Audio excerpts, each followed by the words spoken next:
السلام عليكم. لا تنسوا الاعجاب بالفيديو والاشتراك في القناة تشجيعا لنا لنستمر بنشر المزيد ان شاء الله. هو لما يتكلم عن بلجيكا هو متوقع لها شيء معين كونهم هم المصنف الاول على العالم، فلما يشوفها بهالمستوى لا هو متوقع يروح ابعد. لكن خلينا نكون واقعيين، بلجيكا اليوم مش نفس بلجيكا قبل سنتين او 3 سنوات. لكن حتى قبل سنوات ابو سعيد لم تستغل الجيل اللي عندها. بلجيكا كان عندها منتخب للفوز بلقب على الاقل خلال السنوات الماضيه، ودائما كانت تحتاج الى الخطوه الاخيره، الى الحظ الاخير احيانا، وبخصوص ازار يا جمال المدرب دائما كان يعتمد هذه الخطه خلال السنوات الاخيره، ما يلعب مع ريال مدريد يجوا يلعبوا باي طريقه ممكنه مع المنتخب البلجيكي حتى لا يفقد الثقه. حتى ازار لما كان تقترب مباريات المنتخب البلجيكي يقول على الاقل ساشارك مع المنتخب، مع ريال مدريد ما يشارك، لكن روبرتو مارتينيز ما حب يفقد هذا النجم بشكل نهائي، هو فقد نفسه بصراحه خلال السنوات الاخيره، لكن دائما بيعطيه هذيك الفرصه، يلا يا ازار يلا يا ازار يلا ازار، على خاطر النجم يكون يمن به من الناحيه الرياضيه، على خاطر ما نعتقدش ان فما مدرب يعطي فرصه لازار اكثر من مره وهو ما يمنش به. كابتن ناصر لابد انه في وقت من الاوقات ينجم يعمل تفاهم. كابتن ناصر حتى اليوم بالملعب مغير مركزه، يعني اللي على الطرف تعودنا هازارد كنا تعودنا عليه يلعب صوب الشمال، وينج صوب الشمال. صحيح. اليوم لا، كراسكو صوب الشمال هو تحت صوب تحت المهاجمين، ما قاعد يقدم شيء، يعني مو هذا هازارد اللي احنا عرفنا مستواه بالسابق ايام تشيلسي، ما اقول ايام ريال مدريد، فاختفى من راح ريال مدريد اختفى. اليوم كان ان هازارد يعني لاعب عالمي يعتبر انه يثبت وجوده للمدرب مدريد، اول شيء حق جماهير مدريد ان انا استحق اني اكون متواجد داخل الملعب.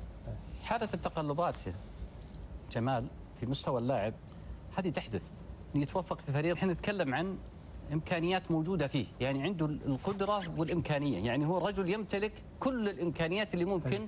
متى تخرج متى تتواجد هذه لها عوامل مهمه جدا، لكن يجب ان نؤمن بهذه الامكانيات وانها في اي لحظه ممكن تكون موجوده. انا اقول لك بعد تصريحه الاخير لما قال انه هذه المشاركه الاخيره هذه لغه يخاطب فيها نفسه في انه سيكون لي يعني بمعنى ختامها مسك، انه ساكون باذن الله تعالى، احنا نتكلم بلغتنا يعني باذن الله تعالى انه بيكون له حضور، وهذا ما نتمناه على ارض وطن كره القدم قطر.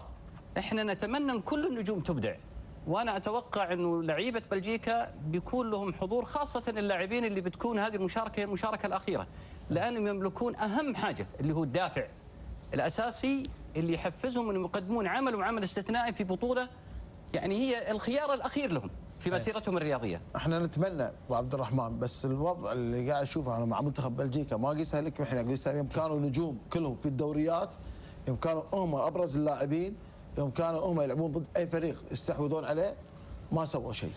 الان بنهايتهم يبي يسوون شيء، انا اختلف وياك عبد الرحمن هذه، لان يعني مثل ما ذكرت في المدرب قاعد يجامل بعض اللاعبين بالمراكز، يعني اللاعب اذا ما تلعب بمركزه ما يبدا ما يطلع. بالله انا حبيت اذكرك ميسي وقتاش تحصل على كاس العالم، كاس العالم، نعم وقتاش تحصل عليها، وانت تو هذم هما الحاجات اللي هما المفروض ديما نحكيوا على الاراء والفرصه والمرحله بعد ساعات لابد معناتها تتطلب مجهود، وانا وقت اللي تبدا عندي فرصه الاخرانيه انه باش نمشي لبعيد لابد نحط كل الثقل نتاعي، ما عادش عندي ما نخسر. بالنسبه لي انا لابد تتوفر كل الظروف باش نمشي وننجح ونتالق، وهذاك ربما الشيء اللي خلى معناتها المنتخب البلجيكي ان شاء الله معناتها يعمل خاصه يملكون الامكانيات. محمد اليوم الاختيار المنتخب البلجيكي كان خطا، اختيار المنافس كان خطا. نشوفوا كل المنتخبات اخر مباراه تحت تلعبها باش تدخل المنافسه تنزل ريتم المنافس. انت لعبت اخترت المنتخب المصري، المنتخب المصري من بين اقوى المنتخبات حتى لو ما تاهل كاس العالم، من بين اقوى المنتخبات الافريقيه. هو اليوم خسر ذهنيا، ولا واحد عارف الان ما هو راح يكون مستوى المنتخب البلجيكي في المنافسه، لكن قياسا بالتكتيك القراءه التحليليه التكتيكيه والفنيه للمنتخب البلجيكي هناك فراغات لما يكون في الحاله الهجوميه، هناك فراغات في الظهر، دي باست دالفيل وتيات يعني فضيحه، لانه لما قال الرواس انه كانوا يهجموا، المنتخب المصري ضيع اكثر فرص للتهديف من المنتخب البلجيكي. المنتخب البلجيكي كانت عنده فرصتين على اكثر تقدير، كورتوا وحده فسخ 3 حالات هجوميه للمنتخب المصري. اليوم المنتخب البلجيكي هذا مشروع لاعبين قام من 15 سنه، هذو الشباب كانت اكاديميه الايلتس فورميشن لبلجيكا هي اللي عملت هذا المشروع. هذا المشروع راهو في نهايته. يعطيك العافيه حكيم. حق الحكيم اختيارهم حق مصر صحيح، لانهم بيتلاقون مع المغرب ومصر واحد. ولكن في نفس المجموعه. ماجد توقيت الاختيار ما يخاف. كنت قادر تلعب مع مصر. بلجيكا المفروض ما يخاف. لا انت كنت قادر تلعب مع مصر، كنت قادر تلعب مصر يحتاج الاختبار اسبوعين. يحتاج الاختبار عربي فريق قوي مشابه لمصر. حكيم ما يتكلم.